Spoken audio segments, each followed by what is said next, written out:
श्री रामचरितमानस का जो इतिहास है उससे आप भली भांति परिचित हैं।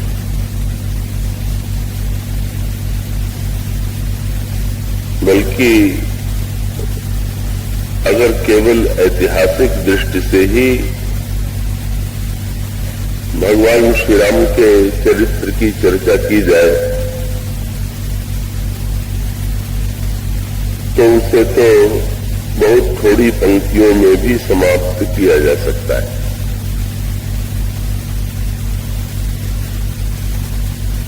प्रारंभ में यही व्यंग्यात्मक प्रश्न भरद्वाज जी ने महर्षि याज्ञवल्क्य से किया।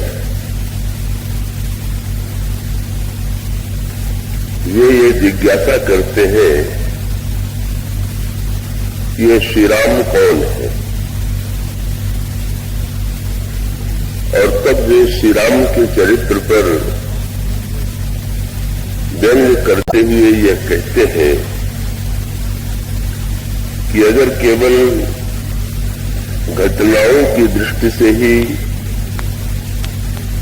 श्री राम के चरित्र की व्याख्या की जाए तो वो तो सारी राम कथा, श्री राम का सारा चरित्र केवल 3 पंक्तियों में ही समाप्त हो जाता है। और वे 3 पंक्तियां उन्होंने पूरी राम कथा समाप्त कर दी, वो आपने पढ़ी होगी, जिसमें बड़े व्यंग भरे स्वर में महर्षि भरद्वाज ये कहते हैं कि एक राम अयोध्या के राजा के पुत्र हैं और जिन्हें पिता की आज्ञा से वन में जाना पड़ता है और वहां उनकी प्रिया का हरण रावण के द्वारा कर दिया जाता है और फिर उन्हें रावण पर अत्यंत क्रोध आता है। वे रावण के विरुद्ध युद्ध करते हैं और इस तरह से रावण की मृत्यु होती है, श्री राम की विजय होती है। वे पूछते हैं कि यदि श्री राम का चरित्र इतना ही है, पंक्तियों में उसे और भी संक्षिप्त कर दिया गया, एक राम अवधेश कुमारा, तिनकर चरित विदित संसारा, नारी विरह दुख लहु अपारा, भयउ रोष रण रावण मारा। तो वे जो प्रश्न करते हैं वो प्रश्न आज भी हमारे सामने है कि क्या ये जो राम कथा है, जो रामायण का इतिहास है, ये 2 राजाओं के युद्ध का इतिहास नहीं है? और यदि हमारी वस्तु को कोई छीनने की चेष्टा करेगा तो हमारे अंतःकरण में भी इसकी प्रतिक्रिया क्रोध के रूप में ही उत्पन्न होगी। जिसने हमारी वस्तु को छीनने की चेष्टा की है, हम उससे छीनने की चेष्टा करेंगे, उसे दंड देने की चेष्टा करेंगे, तो ये तो सर्वथा मानवोचित स्वभाव है। और यदि श्री राम ने भी रावण के विरुद्ध यही किया तो फिर ऐसी परिस्थिति में इन श्री राम की हम भक्ति करें या ये कहें कि भगवान शंकर श्री राम का भजन करते हैं, तो ये बात बड़ी अटपटी सी प्रतीत होती। और इसी प्रश्न के उत्तर में श्री राम कथा का जो दिव्य रूप है वो प्रस्तुत किया गया। तो राम कथा का दिव्य रूप जिसकी पृष्ठभूमि कल आपके सामने संकेत के रूप में रखी गई थी, कि राम कथा को यदि इतिहास के रूप में आप देखें तो इस ग्रंथ में श्री राम का बड़ा ही सुंदर चित्र प्रस्तुत किया गया। और यदि इस राम कथा को, इस रामायण को आप केवल इतिहास के रूप में ही नहीं, एक चित्र के रूप में ही नहीं, अपितु दर्पण की पद्धति से इस राम कथा के अंतराल में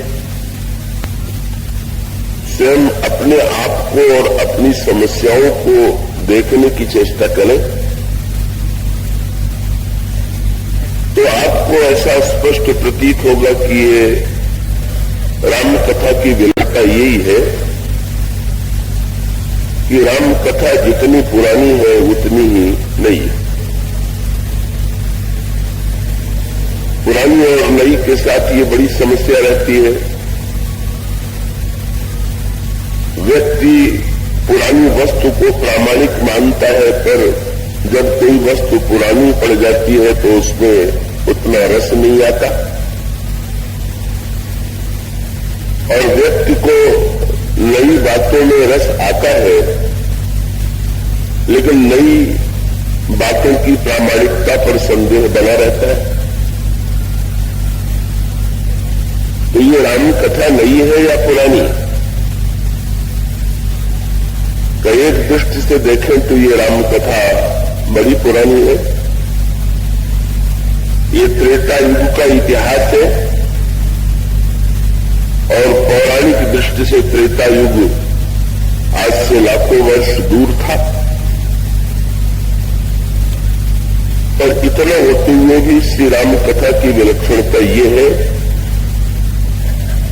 कि वह जितनी पुरानी है उतनी ही नई है।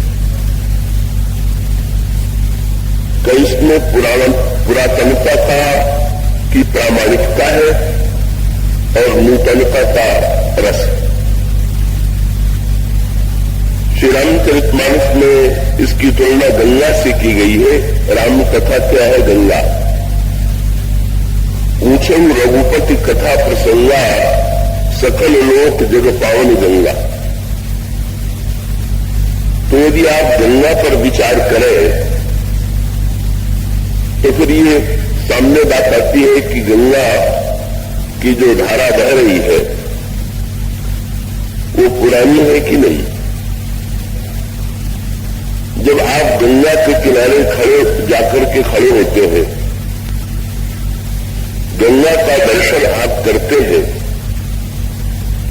गंगा की कथा को आप पुराणों में पढ़ते अथवा सुनते हैं, तो आपको लगता है कि ये गंगा कितनी पुरानी है। किस तरह से इन गंगा को भगीरथ अपने प्रयत्न के द्वारा मृत्युलोक में ले आते हैं और तब से लेकर के अब तक ये गंगा निरंतर बह रही और तब ऐसा लगता है कि ये गंगा जो है बड़ी ही पुरानी और ये ठीक। लेकिन बड़ी विचित्रता गंगा में ये है कि गंगा जितनी भी पुरानी हो, उनका जो जल है वो उतना ही नया, वो तो इतना नया है कि आप जब गंगा में डुबकी लगाते हैं तो अगले ही क्षण, जितने क्षण तक आप डुबकी लगाते रहते हैं उतने क्षण में ही गंगा का जल जो है वो निरंतर बहता हुआ नित्य नया होने लग जाता है। तो जैसे गंगा की धारा में पुरातनता और नूतनता दोनों का विलक्षण मिश्रण है, तो इसी प्रकार से राम कथा भी चिर पुरातन है और नित्य नूतन है। और यदि इसे दर्पण के रूप में देखें तो ऐसा लगने लगेगा कि ये केवल त्रेता युग का सत्य नहीं है, ये शाश्वत सत्य है, प्रत्येक युग का सत्य है, हमारे और आपके अंतःकरण का सत्य है।